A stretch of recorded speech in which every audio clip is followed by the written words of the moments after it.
أعوذ بالله من الشيطان الرجيم. بسم الله الرحمن الرحيم. فكيف إذا جئنا من كل أمة بشهيد وجئنا بك على هؤلاء شهيدا.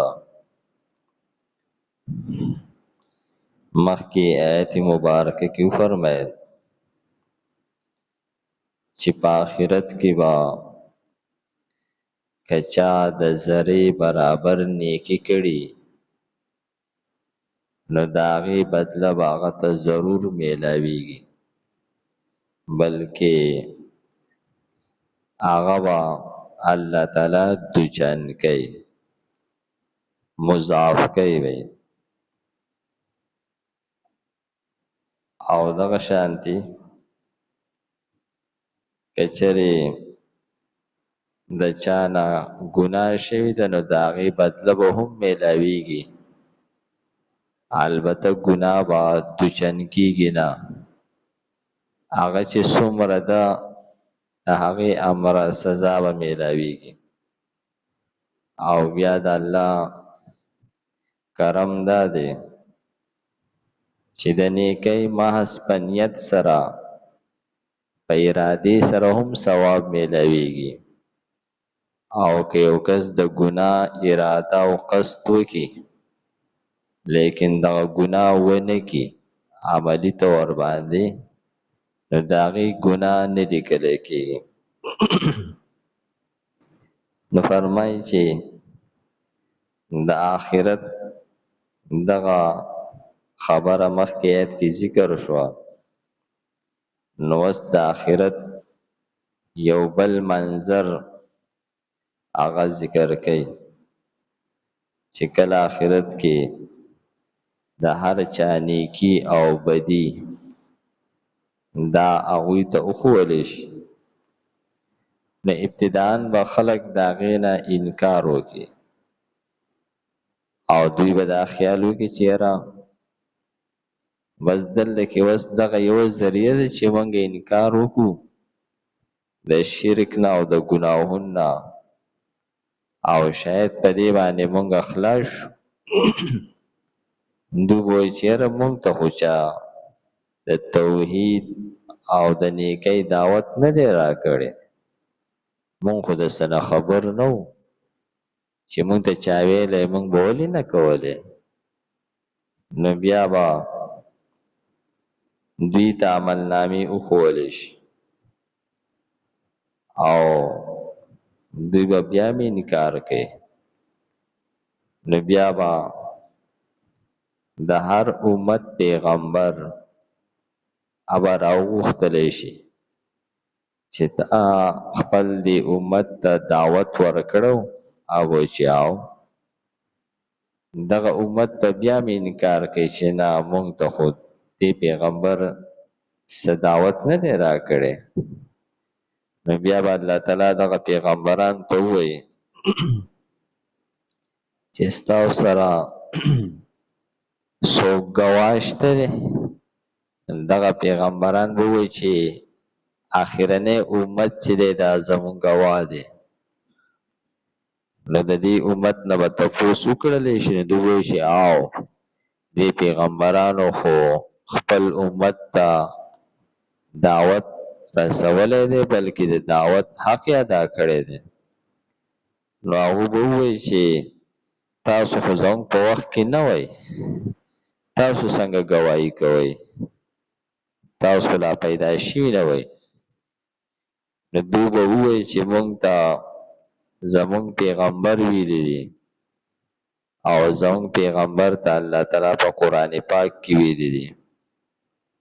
نو نبی کریم صلی الله علیه وسلم نه به تپوس وکړلی شي، نبی کریم صلی الله علیه وسلم به ګواهي ورکړي چې او دې پیغمبرانو خپل حق ادا کړی دی، او زه په دې ګواهي کوم ځکه چې ما ته الله تعالی ویلي دي، او الله تعالی په هغه وخت کې و. نو دا ګواهي صحیح شوله، یعنې موږ ته چې چا خبر راکړی دی هغه په هغه وخت کې و. او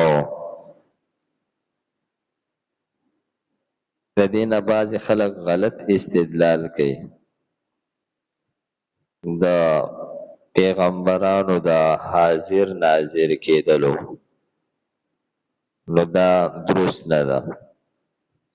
نو فرمای فکیفه، نو څرنګ به یعنې څه حالت به په هغه وخت کې د کافرانو اذا جئنا چې هر کله راولو مونږه من کل امت د هر امت نه بشهید گوا، د هر امت گوا د هغه امت پیغمبر وي.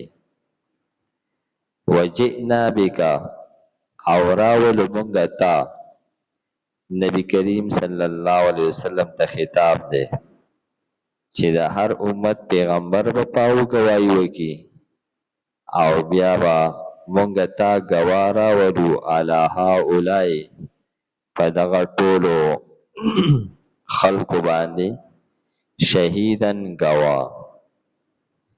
یومئذ په دغه ورځ باندې یود الذین ارمان به کوي هغه کسان کفرو چې کفر یې کړی دی وعصوا الرسول او د پیغمبر نافرمانی کړې ده.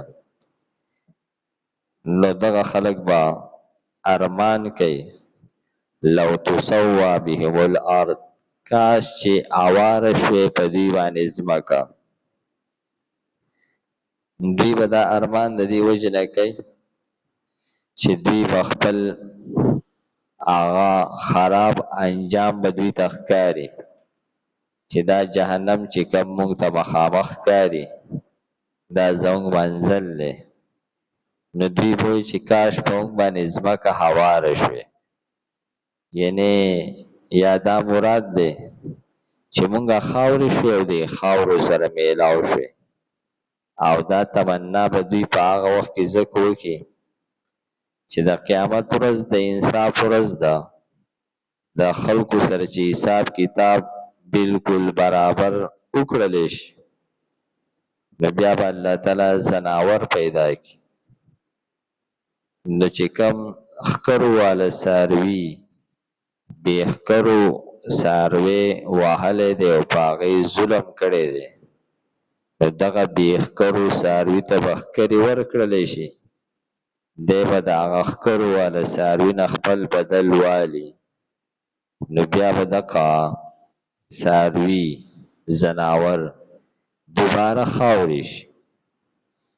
نو کله چې هغوی دوباره خاورې شي نو دا کافران به تمنا وکړي چې کاش دغه شانتې مونږ هم خاورې شوې. او یا دا مراد دی چې دوی وایي چې یعنې څنګه چې مونږ خاورې وو او دوباره جوړ شو چې مونږ اړو جوړ شوی نه وي.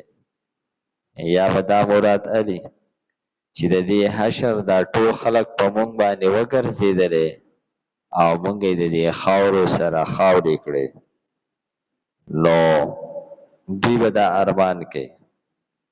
نو دا به هغه خلک کوي کوم خلکو چې د پیغمبر نه انکار کړی دی، دا کافران دي او دوی د پیغمبر نافرماني هم کړې ده. نو دا کافران په دغه نافرمانۍ کې راغلل او یو توجیه پکې دا شی ده چې د کفرو نه مراد کافران دي او عصوا الرسول نه مراد مسلمانان هغه فاسقان او ګناهګار ته مراد دي چې دوی خو کفر نه دی کړی، البته د پیغمبر نافرمانی کړې ده. نو هغوی ته به هم چونکې سزا میلاویږي. ولا یکتمون الله حدیثا، او دوی به د الله تعالی نه خبره نه پټوي.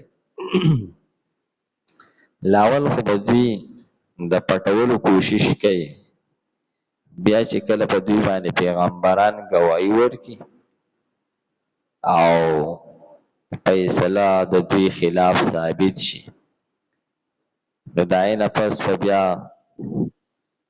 د دوی لاسونه، خپې، اندامونه دا به په دوی باندې ګواهي ورکړي.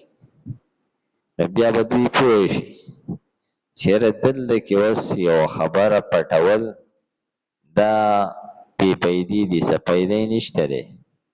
نو بیا به دوی د خپلو ګناهونو اقرار کوي. دوی بیا پوه چې یو خبره پټول دا هسې ځان له دوکه ورکول دي.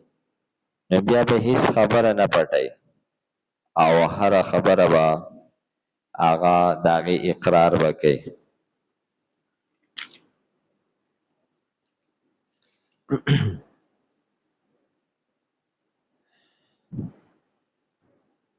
فکیف نو څرنګې اذا هر کله جئنا چې راولو مونږه من کل امت د هر امت نه بشهید ګواه وجئنا بک او راولو مونږه ته علی هؤلاء په دې خلکو باندې شهیدا ګواه. یومئذ په دغه ورځ باندې یود الذین ارمان بکیا کسان کفرو چې کفر یې کړی دی وعصوا الرسول او نافرمانی کړې د پیغمبر لو تسوا کاش چې اواره کړلی شوې بهم الارض په دوی باندې ځمکه ولا یکتمون الله او دوی به نه پټوي د الله تعالی نه حدیثا خبره. الحمدلله رب العالمین والعاقبة للمتقین والصلاة والسلام على خیر خلقه محمد وآله وأصحابه اجمعین. دا صغیر مسلم او څه مسلمانان د فرانس نه په کشتو کې روان شوي دي د غزا د محاصرې د ماتولو دپاره. سنیټر مشتاق یو نیک سړی دی، هغه پکې هم شامل دی، یو مجاهد سړی دی، د خپل د سر پروا یې نه ده کړې او په دې قافله کې شرکت کړی دی. دعا وکړئ پروردګاره د دوی په دې خپل مقصد کې او په دې میشن کې کامیاب کړي. پروردګاره ته د دوی د مال جان او پروردګاره د دوی د هر طرفه حفاظت وکړي. پروردګاره اسرائیل د هغوی لاس پروردګاره په دوی باندې مه بر کوي. پروردګاره هغوی له دا جرأت مه ورکوي. او پروردګاره اسرائیل او امریکا چې څومره ذلیله شو پروردګاره د دې نه نور هم زیات ذلیله او رسوا کړي. او پروردګاره د مسلمانان ملکونو کې غیرت پیدا کړي. پروردګاره دوی د فلسطین او د غزا په حق کې دا ټول مسلمانان متفق او متحد کړي. دا خپل ذاتی مفادات دا سوچ پروردګاره د دوی نه ختم کړي. پروردګار زموږ دا دعاګانې په خپل فضل سره قبول کړي. وصلی الله تعالی علی خیر خلقه محمد وآله وأصحابه اجمعین برحمتک یا ارحم الراحمین.